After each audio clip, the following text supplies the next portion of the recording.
Hey guys, Lex here, back with some more of The Greatest Attorney. Last time we found out more about Van Zeeks and Asashin, and we may have to go back to Japan after this trial, but I know there's going to be another episode after this, so I don't know. Anyway, let's continue. Let's see where we're supposed to go. We were supposed to send a telegram somewhere, but... Wait, don't you know I don't believe you. Let's go here. Yeah. 2nd of November. St. Synner's Hospital. Ward 3. This is the ward where Mr. Visual was brought, apparently. To be frank, I'm a little worried about seeing him again. Oh, there he is. The lawyer. Logan. Are you feeling better now, Mr. Visual? Yes, thank you. Somewhat better. So sorry to have caused you to... it was because of me. If I hadn't exposed your secret and forced you to remember the things you obviously tried to forget. The prosecutor was here until a few months ago, too. You just missed him. Oh, Kazuma beat us to it? He said much the same as you. He was very apologetic. But the truth is, I brought his soul upon myself. Please don't think like that.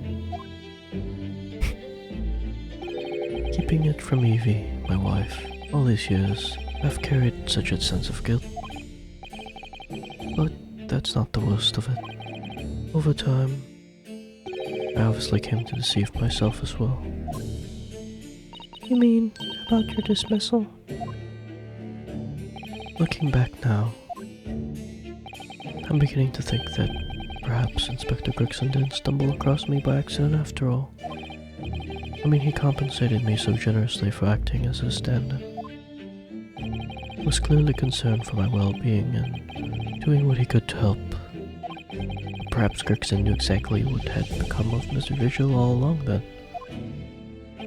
I'm sure this is just results for 10 years of lies and deception, but... It wasn't me that helped the professor escape 10 years ago. It wasn't me. I swear it's true. Oh, Mr. Vigil. I'm sure you'd rather not dredge up even more from your past at this time, but... If possible, could you tell us exactly what really happened?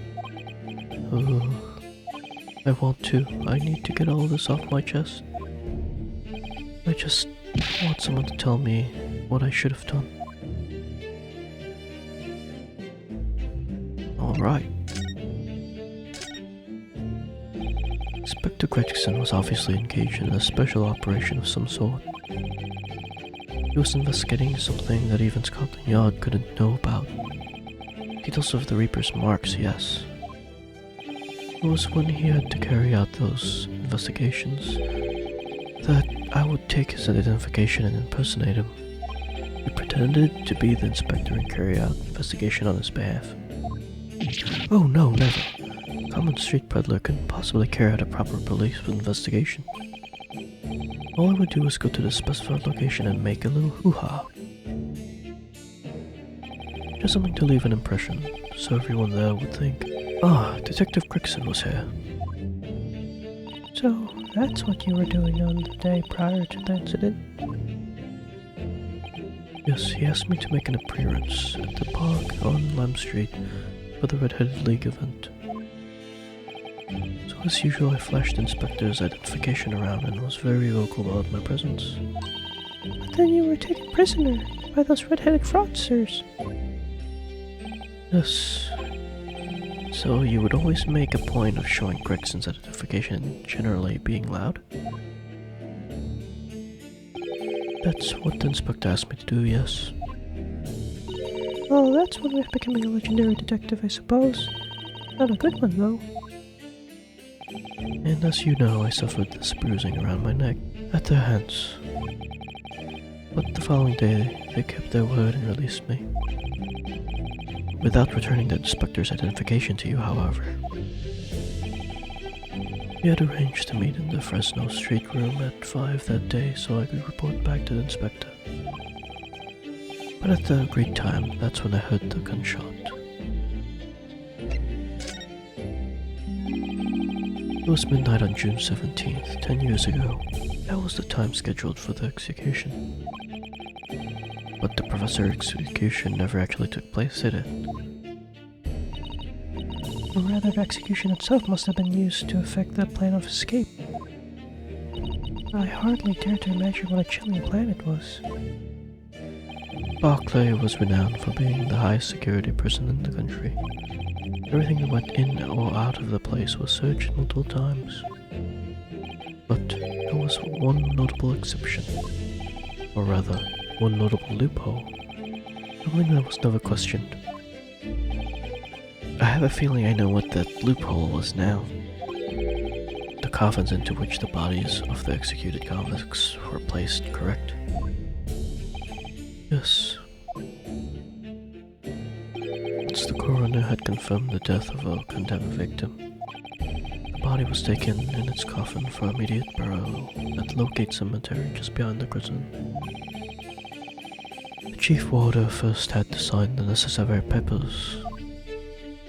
After that, no members of staff was permitted to touch the coffin containing the body again.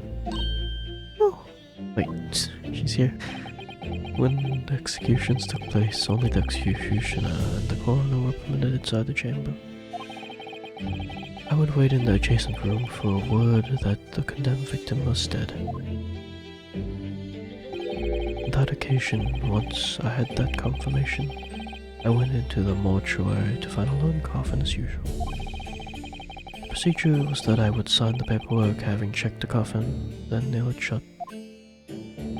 But for some reason that day, the coffin was already nailed shut. No. I didn't think anything of it at the time. I assumed that my deputy must have checked the coffin and nailed it shut before I arrived. So you mean the coffin contained? Yes, I can only imagine that the Sogi, having escaped his execution somehow, was alive inside the coffin. The coffin was taken out through the main gates and deposited in Lowgate Cemetery. Presumably there would have been enough air inside to breathe for long. So in the early hours following the burial, somebody dug up the coffin again to set Genshin free. And in the end, he was fatally shot in the graveyard anyway. What on earth really happened in Lowgate Cemetery that night, I wonder? I'm afraid I really don't know. All I can say with certainty are two things. Sogi couldn't possibly have escaped that way without help from somebody working in the prison. And that somebody was not me. So who was the coroner or executioner? Obviously you knew the man then. Professor, I mean. Genshin Sogi. Yes, I remember him well, in fact. Would you mind telling us what you know? Well, having been condemned to death as he was, any contact I had with him was short, obviously.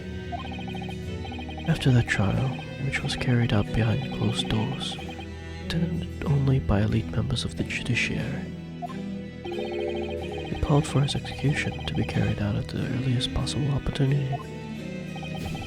The outcome of the trial was set from the beginning, wasn't it?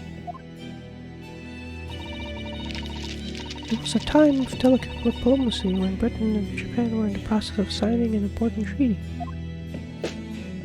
That meant that this potentially destabilizing case had to be dealt with swiftly and discreetly.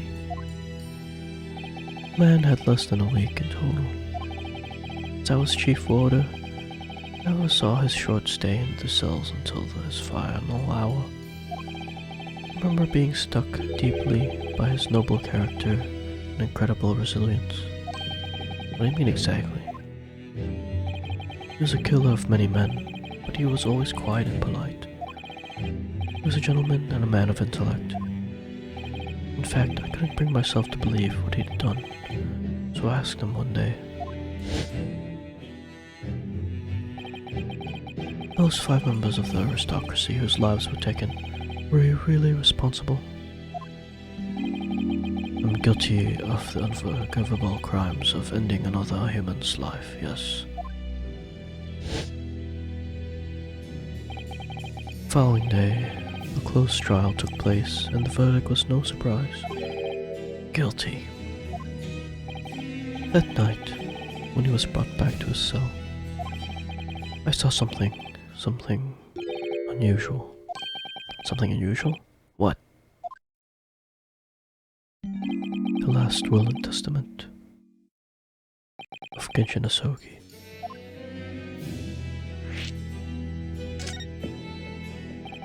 As I said, it was on the night following his trial, after he had been found guilty. I was doing the rounds of the cells, and when I looked into Asogi's, I noticed that he seemed to have a sheet of paper in his hand. Ah, his last will and testament then, presumably. As soon as he noticed me, he hurriedly shoved it behind his back. But why did you find that so unusual? Isn't it normal for a man to pen a will when he knows his death is nigh? Yes, that's true, but there were special conditions to Asogi's incarceration, you see. What sort of conditions? Well, even though he was held in a cell designed for condemned inmates, he was allowed to keep his personal effects with him. With one exception. Really, he was allowed his things? That is unusual, certainly. Sword. Of course, he'd been convicted of killing 5 members of the aristocracy. But at the same time, he was a guest in our country from the Empire of Japan. The powers that be were determined that his final days shouldn't be needlessly uncomfortable. So what was the exception you mentioned to the personal effects he was allowed? That's the point. He wasn't permitted to have writing materials. Specifically, no pens or paper. Oh, that's weird. So he was prevented from leaving any written record of what had happened to him? Yes, there was a long and short of it. I've no idea where he obtained that paper.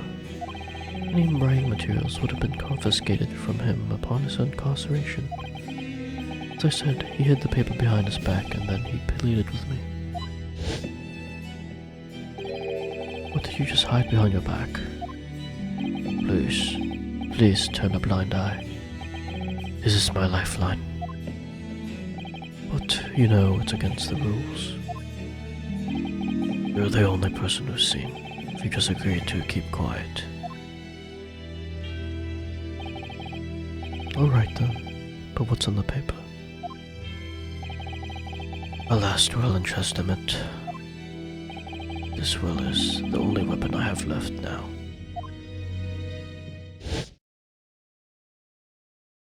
How can a will be a weapon? So I decided to pretend I'd seen nothing, and I let him keep his will. But then later, it just seemed to vanish without a trace. What do you mean, it vanished? It seemed that isn't the end of the story of this mysterious will.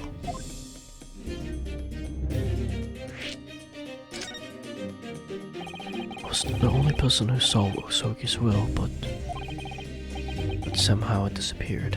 It was after Osogi's execution. Which was actually an elaborate jailbreak. Warders gathered up Osogi's possessions that were in his cell. They were all just to be sent back to his family home in Japan, you see. Poor Kazuma-sama. And you're saying that it wasn't anywhere to be found among his personal effects? The will, I mean? That's right, though I didn't search through them myself. But Governor Caden was livid. He was screaming, "It cannot have been disappeared completely." That doesn't quite make sense though, does it? In what way? How did he know about it? Well, we'd understood that only Mr. Vigil was aware of the Wilson's existence. In which case, how did the prison governor know to look for it? Oh yes, you're right. I really don't know how he knew. but it certainly seemed as though he knew of the will's existence from the outset. Only he didn't refer to it as a will. What he said was, the Sogi Papers. The Sogi Papers. I really can't tell you anything of the subsequent events. Because, well, what happened? Your dismissal, the way you blocked it all from your memory. I'd forgotten all this until today. I don't suppose it's relevant to the case, though. Well, anyway, thank you very much for sharing it with us, Mr. Vigil. We're very grateful. Interesting. I'm afraid there's really little more I could tell you. My wife, Evie, will be here shortly. I do hope I don't appear rude, but... No, not at all. Thank you again. But what will become of you now? Well, impersonating a police officer is a criminal offense, of course. I mentioned that once I'm fully recovered I shall be arrested. I'm so sorry. Don't be, please. This was all my own doing. I always knew that this day would come. Well, I wish you well. Goodbye, Mr. Vigil.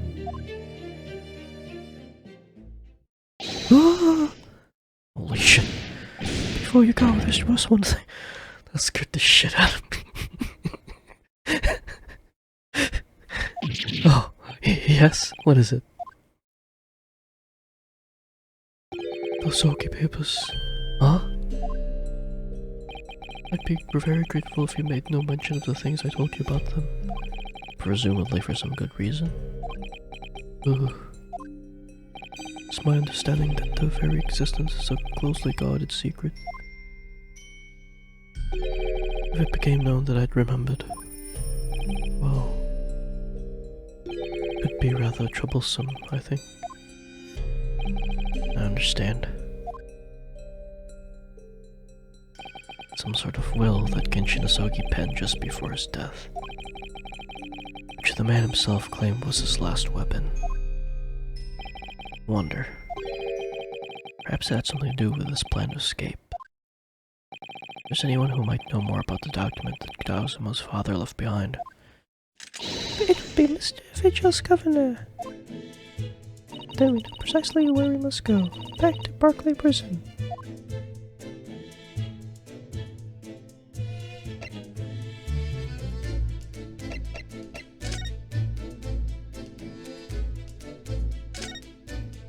Well, at least he seems to be on the mend. No. His disguise as Mr. Gossip was really quite masterful, wasn't it? I can't remember anything about it except for the floppy lip. I imagine not even his wife would have recognized him. Perhaps, but did he really have to take it quite so far?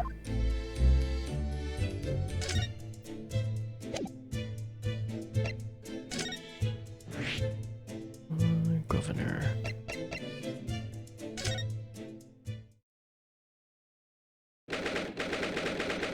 Hey, what's up, Gov?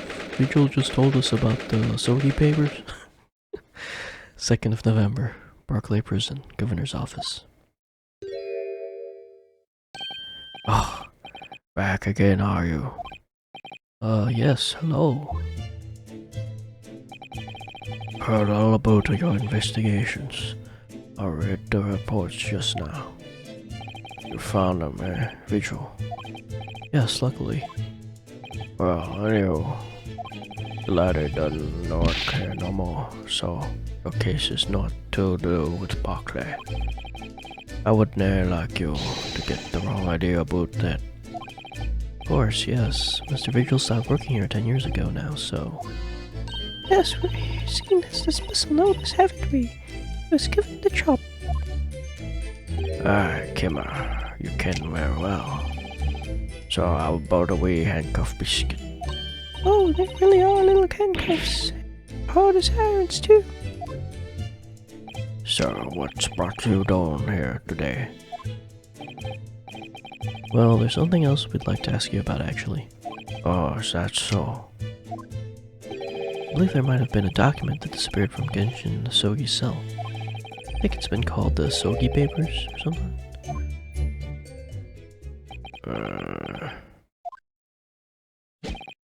Did I no say Greggson's death is not to do with things that might have happened at Barclay? Leave the past in the past, ladder. Let's not foot our boat with irrelevant details. His expression changed completely. We're clearly onto something here.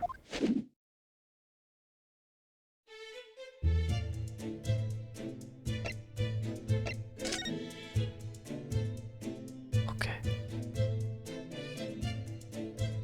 Phew, there's nothing to examine. Awesome. 10-year-old legacy. That murderous botched execution, and the whole miserable escape. They were Barclay's darkest hour, eh? A shocking embarrassment.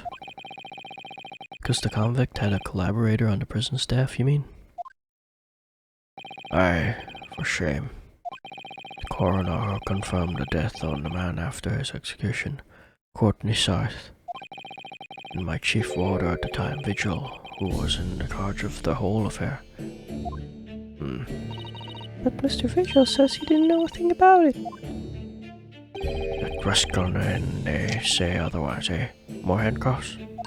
Oh, how could I say no? You can never have too much iron in your diet. Well, Mr. Vigil was handed his dismissal notice as a result of what happened. He was so despairing he jumped out of your office window, didn't he? I didn't like to say, but that's just Vigil trying to get out of it. Do you not think he would have jumped from the shock of his crimes being exposed, eh? I do. You wouldn't say otherwise, though, wouldn't you? Of course, I can shun all responsibility myself. I shouldn't have let him deceive me. Actually, there's barely anybody that kens what on at the time now. We Gregson haven't been murdered and Dr. South forbidden from having any visitors. No visitors? Somebody's obviously doesn't want her giving anything away. Well, we're not going home empty-handed. And I wouldn't dream of sending you packing with not. Kimmer, here, take a handcuff. Well, to say no, wouldn't want to become anemic. I suppose if there's anybody who might still ken about what happened back then, it'd be that lass from the forensic division, Maria Corey. Maria Corey? Aye, Sai's daughter. She didn't have no more, just the one. The Bree Barons followed in her mam's footsteps. You didn't ever see her without a scalpel in her hand. Ah, that one girl? Her, yeah. The cool mask. Mama, what's this? Ah, Where did she spring from? and did she just call the doctor Mama? Dr. Sai's daughter, Maria Corey. We could do with talking to her.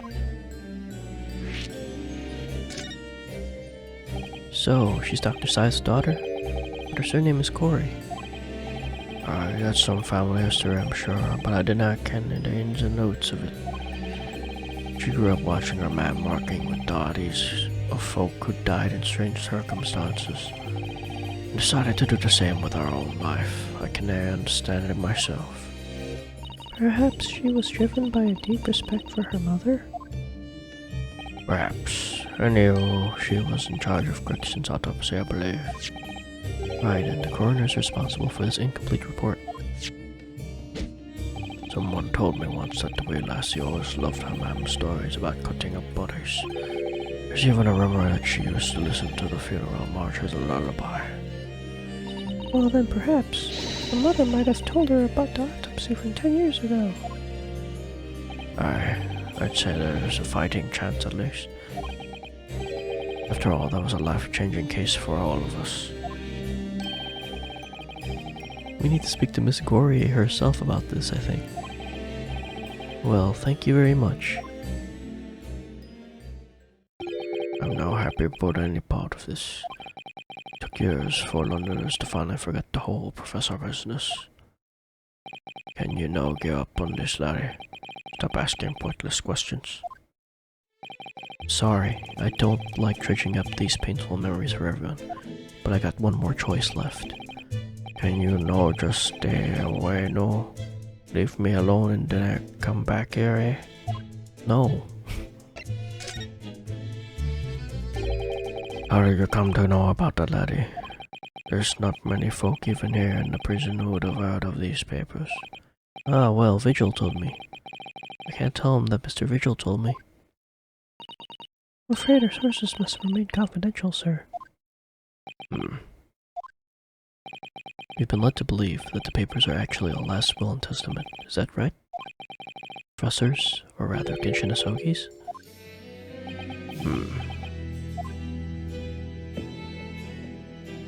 Aye, that's right. You're well informed, Jimmy.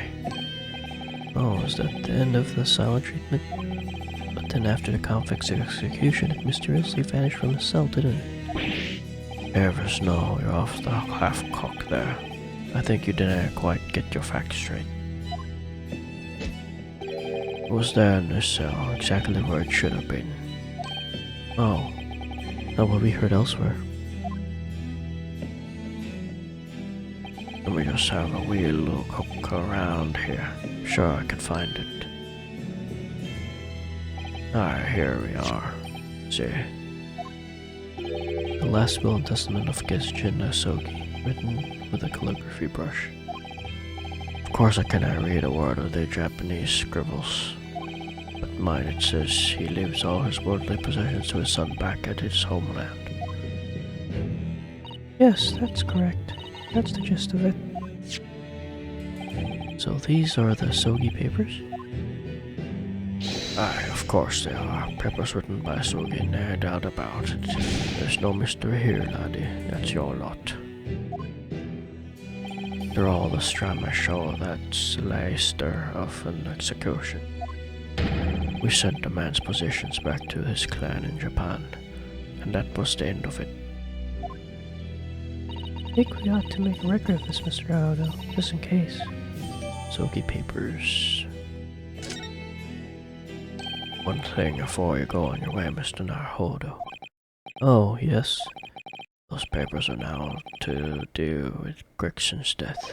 I prefer it if you didn't make no mention of them outside this office, or rather, I wouldn't just prefer it. Consider it an order from the highest levels of our government.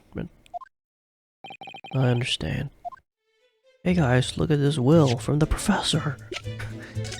Last will and testament of Genshin Asogi. I, Genshin Asogi, hereby request that upon my death, any and all material possessions and wealth belonging to me in London be delivered to my son, Kazuma Asogi, in the Empire of Japan. It is with deep sadness that I accept my fate in this foreign land, in the knowledge that I will never see my homeland or family again, but I forget nothing about my chosen path.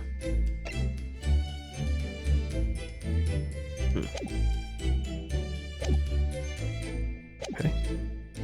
So we're going to the coroner's.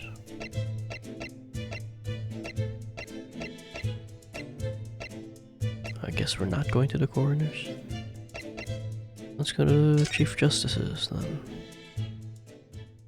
Oh, there he is. 2nd of November, British Supreme Court, Lord Chief Justice's office. No arguments, Prosecutor Asogi. We'll continue trial exactly as I constructed. Is that clear? Perfectly. It's Kazuma-sama. Defying Lord Strongheart, but the sound of it, you never did know when to back down.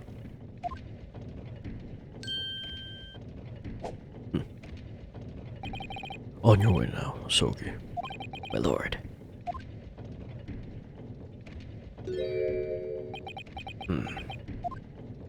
Kazuma.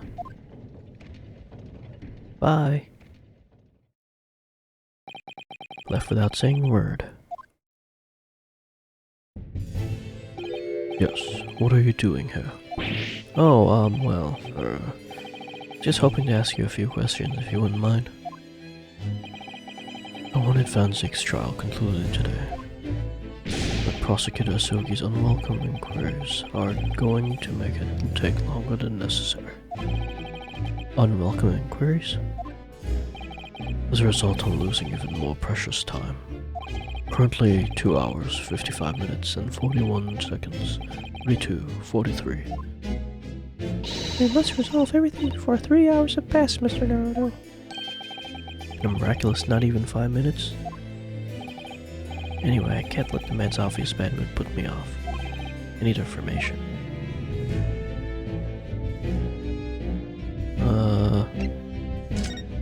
The Reaper.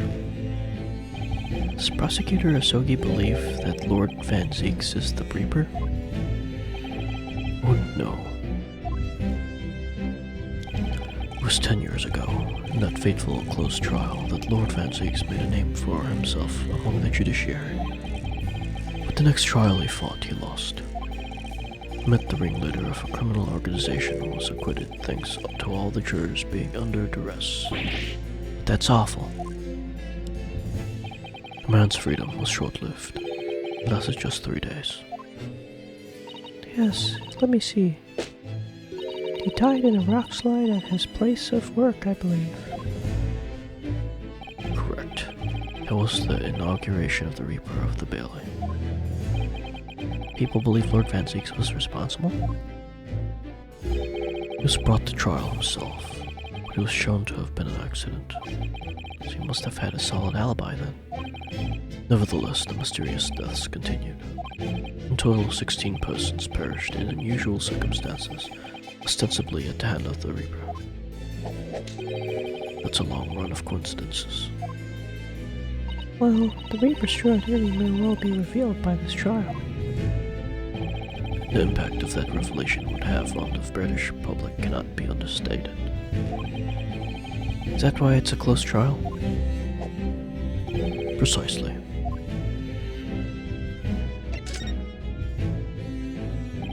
This country hasn't seen a close trial for 10 years.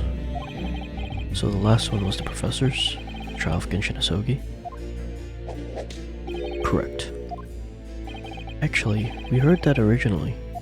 You were going to prosecute the trial yourself, Lord Strongheart. Van Zieks entreated me to relinquish the prosecution to him, that he might avenge his brother's death. And here we are, 10 years later. With the son of the man Van Zieks has condemned now, looking to avenge his father's death in the same way. They do say that what goes around comes around. However, it would seem that the new young prosecutor is harboring some ulterior motive as well. Kazuma's? I like my organization to run smoothly, in the exact manner that I prescribed.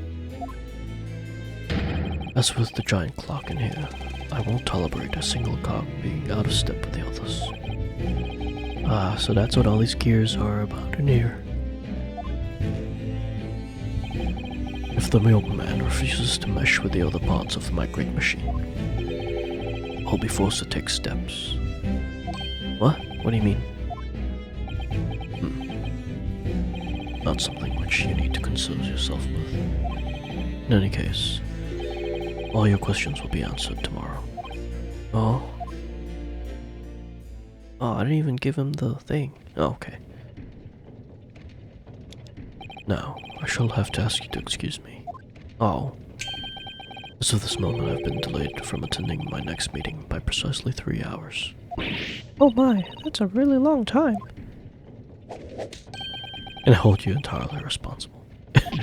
Even though we miraculously managed to fit everything in not even 5 minutes.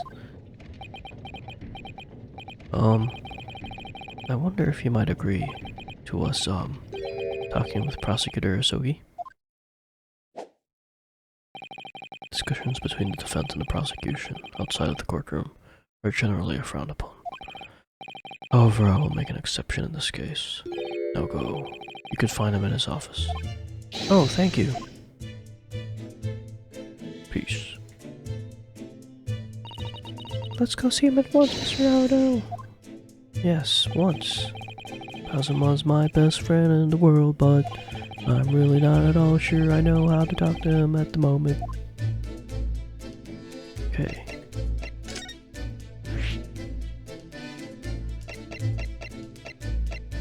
Let's go. Oh. 2nd of November. Prosecutor's office. Expecting it all to be completely changed into Japanese stuff. So this is the office of Prosecutor Asogi now, is it? Kazuma-sama is doing so well for himself. Even though he's always forced to kneel on the floor Japanese style in that dark corner. It's his habit to sit Seiza style whenever he's working. No, there he is. But he's standing! Kazuma!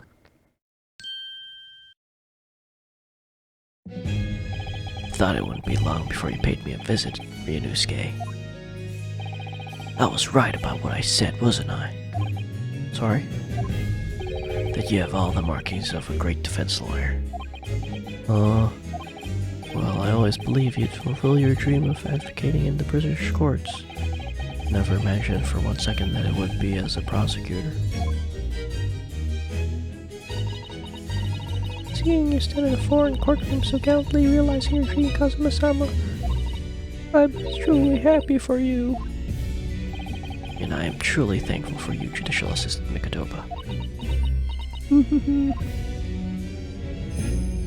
Ryunosuke, I always thought it would be fun for you and I to shake up the British legal system a little longer.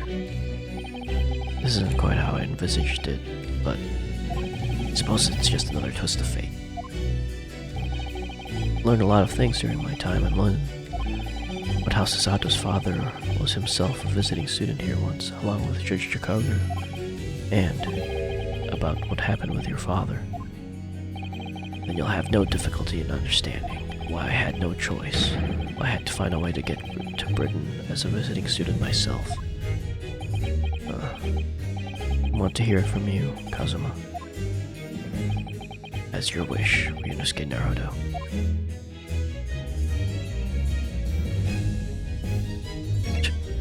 After I examine everything, there's Lord Van Zeek's incredibly stylish desk. It's not my style, though. No, I notice you've been working at this little table on the floor kneeling down Seiza style. I thought it was some kind of punishment set up by Lord Van Zeek's when I first saw it. Find it most comfortable way to work. I can't do it. After a couple of minutes of sitting with my legs folded under me, they start to go tingly. Don't exaggerate, Ryunosuke. We both know you can't even manage a minute. Lord Van Zeek's fine collection of hallowed chalices and vials all neatly lined up. Yes, extremely particular about all that. He has a strict regime for everything, from the storage of the casks to the bottling of their contents. Gosh, he must be having a really tough time of being his apprentice. Actually, no. No? He's so particular about it all, he refuses to let anybody else touch any of it. So it's been quite easy for me, in fact. Talk about weird.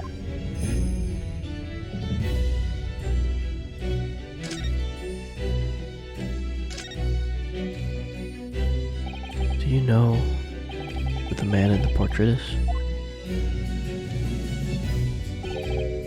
Why would I? What? But you're Lord Van Zeek's apprentice.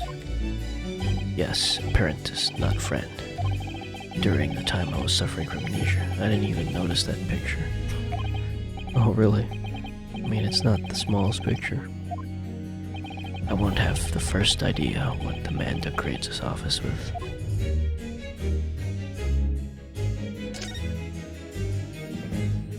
Well, what the? It's a scale model of the crime scene. Oh yes, I realized that. Does the prosecution office make a model of the scene for every single case? Apparently so. Sometimes it helps to visualize things better and notice things you hadn't spotted before. Actually, the miniature notice board is my work. Be honest, you enjoyed making that.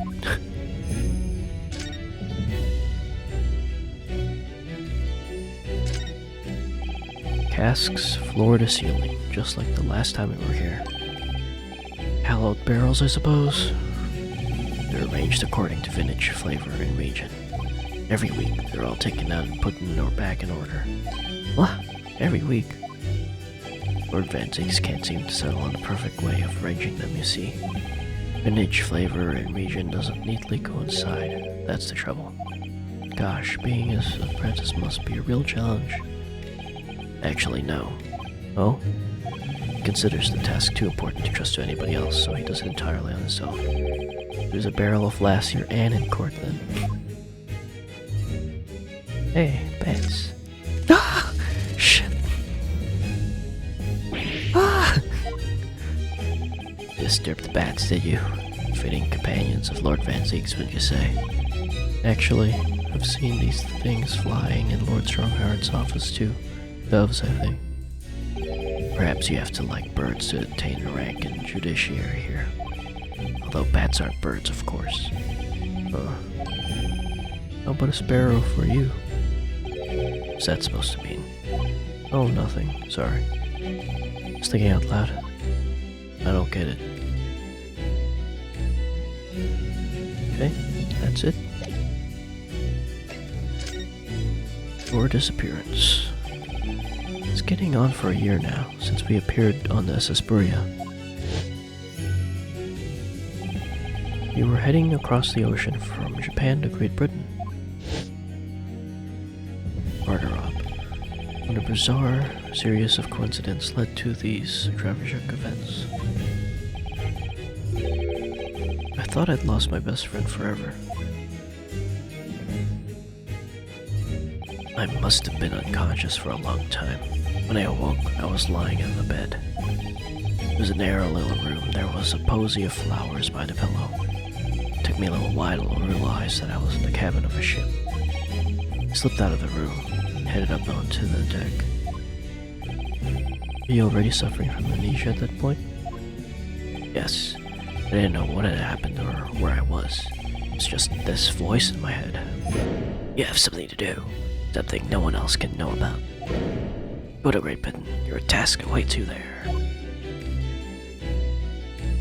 It was a calling I couldn't ignore. It compelled me relentlessly. Out on deck, I saw that I was on a huge steamship and we were docked in a large port. Must have been Hong Kong. Yes, it must have been, presumably just before they were due to carry your body off the ship. I had no idea of the situation, but I did have a feeling that this was in some way my last chance. So I concealed myself among the disembarking passengers and went ashore. Then I disappeared into the crowded streets of that foreign port city, so I could plan my onward journey to Great Britain.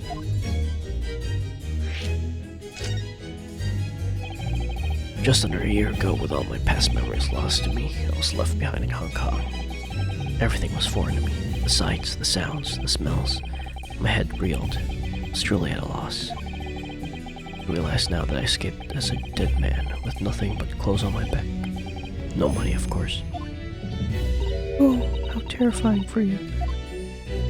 Luckily, though, I had 2 feathers in my cap. One being your knowledge of English, I suppose. That's right. On the back of that, I was able to pick up some work as a deckhand on the cargo ship. Eventually, after calling out countless ports, I finally arrived at Dover. It must have been some 3 months ago now. Your formidable tenacity of purpose showing itself again. I mean, the man had lost his memory and had literally nothing to his name. He still managed to make his way to London on the opposite side of the world. Of course, I had no idea why I'd moved heaven and earth to get here at that point. So how did you end up becoming Lord Van Zieks' apprentice then? That can only be called an extraordinary stroke of luck, really. You see, I was stopped at the border because I had no papers. It took me straight to Scotland Yard. By sheer coincidence, Lord Strongheart was there to attend a meeting. That's when a second feather in my cap came into play. Would that have been your knowledge of the law? Yes, exactly. Lord Strongheart was curious about an Easterner with an intimate knowledge of British law. To took me back with them to the Supreme Court and assigned me to the Prosecutor's office. And then, 9 days ago, you finally got your memories back after the trial involving Trevor. Yes, I did.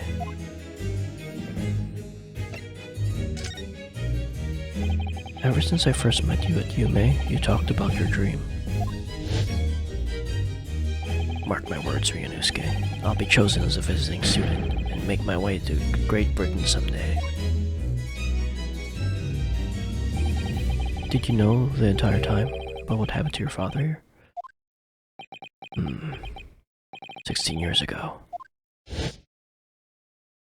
Huh. When my father left on that exciting trip to Great Britain, I was just a boy. We took a photograph together the day before his departure. It's my last memory of him. But what I remember most about my father is his unwavering sense of justice. 6 years after he left, a gentleman called at our family home. He told me that Genshin, my father, had been taken ill in England and passed away. It was Professor Mikotoba, your father, Sasato's son. Oh my. Ever since then, the professor was very good to me. He even helped to fund my university education at Yume. I'll be forever in his debt. But nevertheless, I just couldn't bring myself to believe what he told me. Oh. Then one day a letter arrived at our house from Britain. There was no indication of the sender, so I opened it, assuming it was an old acquaintance of my father. What I read in that letter changed my entire life. What did it say? What did it say? It said my father had been a mass murderer, and the writer cursed the Asogi name. Oh no. As a result of that letter, I found out what had been hidden from me all those years. Who sent it? Presumably the letter was sent from some relative of one of the victims. If whoever it was had been a member of the judiciary, he could have been present at the closed trial. The letter revealed that my father had been sentenced to death, executed for being a killer. I'm so sorry you had to find out that way. I imagine the British government did its very best to silence whoever sent that letter. But someone who knew the truth and couldn't bear the resentment was always going to be a problem. But still, it could have been written by anyone. Why would you believe such a thing? It was Van Zeek's. There was a newspaper cutting included with the letter. It was the first I'd ever heard of the professor and his terrible killing spree. Well, what did my father have to say about the letter? I couldn't bring myself to show it to him. What? Why not? Because he deliberately concealed the truth from me by telling me my father was taken by a fatal illness. It couldn't have been easy for him, and he'd done it out of consideration for my feelings. So instead, I showed the letter to Judge Chikoku. To the other visiting student. He faltered for the briefest of moments, but then he just laughed the letter off. But in that moment, I saw it on his face. He was undeniably shocked, shaken momentarily before recovering his poise. Oh. A year later, my bereaved mother succumbed to the strain of grief, and she too passed away. That's when I made up my mind that one day, without fail, I would cross the seas to Britain, seek the truth for myself. Uh-oh. Truth about my father, Genshin Asogi. I wouldn't let anyone stand in my way. Oh, Kazuma-sama.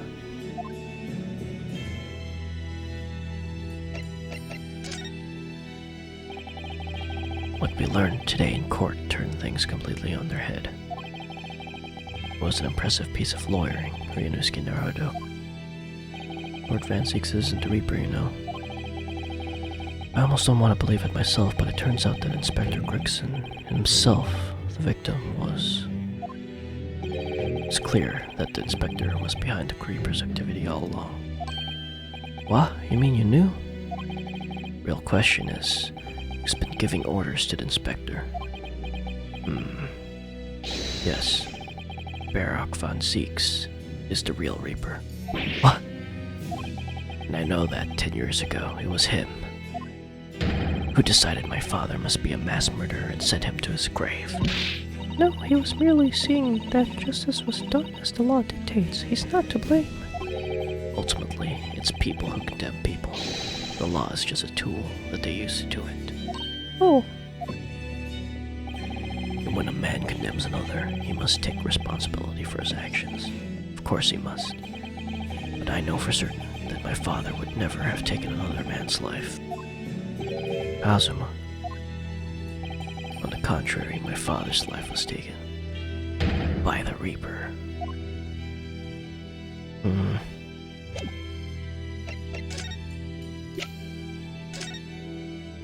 Kazuma, what do you make of this? There's only one place where defense lawyers and prosecutors should discuss evidence in the courtroom. So it seems you're still confused by the situation. That's what I make it. Okay. I get the feeling my friend's always going to have an edge over me, is he? Okay, then let's show him the armband. Kazuma, this is your armband.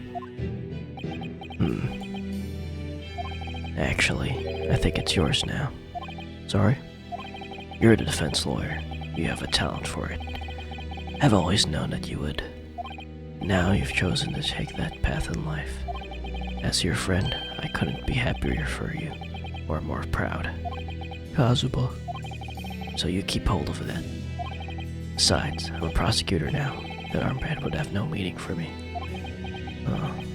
Well, you're sure? Thank you, my friend.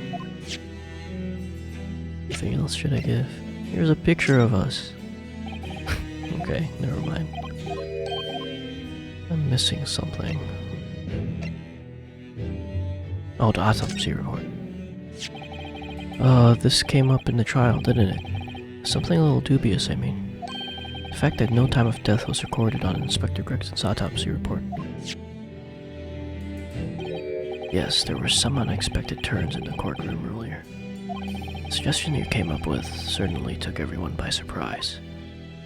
The idea that the victim died the previous day at some other location is quite something. Well, considering when the pocket watch had stopped and the scorch marks on the candle, certainly a distinct possibility. The evidence and the scene both point to it. To be honest, it bothered me too.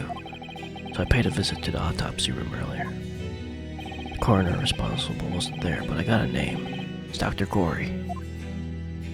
If it wouldn't trouble you, Kazuma-sama, we'd very much like to speak with the coroner too. Of course, the last thing I want is for anything to be brushed under the carpet. The Scotland Yard's autopsy laboratory is behind Lowgate Cemetery. Lowgate Cemetery? By Barclay Prison, you mean? Ah, you know it, do you? Prison where my father was incarcerated and robbed of his life. Kazuma-sama. Well, thank you. We'll pay a visit to the laboratory later today. Awesome, okay. Ryunosuke, I want to thank you. What for? For this. You safeguarded the soul of the Sogi clan. Well, it is a famous sword that's been in your family for generations. My only slight regret is that I never got the chance to draw it before I returned it to you. Karma is said to have been forged by a master swordsmith during the Sengoku Warring States period. I come from a long lineage of warriors, many of whom were expert swordsmen. Well then, you're a chip of the old block, I'd say. This blade, Karma, the symbol of the Sogi clan's honor and might. Apparently, one of my father's apprentices even took the blade's name for her surname. Really, Karma. Does sound formidable, that's for sure. Like Von Karma? 16 years ago, when my father was visiting a student here in London, he had a sword forever at his side. Which is why it means so much to me that I have it by my side again now, too. That is all thanks to you. It was an honor.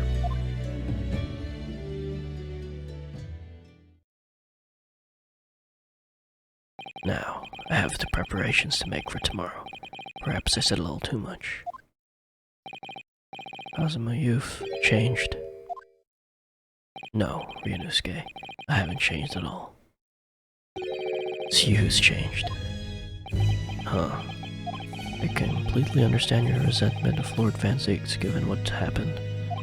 But the fact is, those events in this case are, well, unrelated. Said what you wanted to say. How can you be so sure? What do you mean? Never mind. The man is the Reaper, and it's for that reason that the inspector was killed. Going to prove as much in court tomorrow, by whatever means necessary. Can't let you do that, Kazuma. I know you'll do what you have to as a lawyer, but I'm sure I don't need you to tell you that I won't be taking any prisoners in the courtroom. I would expect nothing less. Till tomorrow then, in the Old Bailey. Alright guys, I'll end the episode here, and then next time, we'll go to Dr. Gory's office. Thanks for watching. See ya. Bye.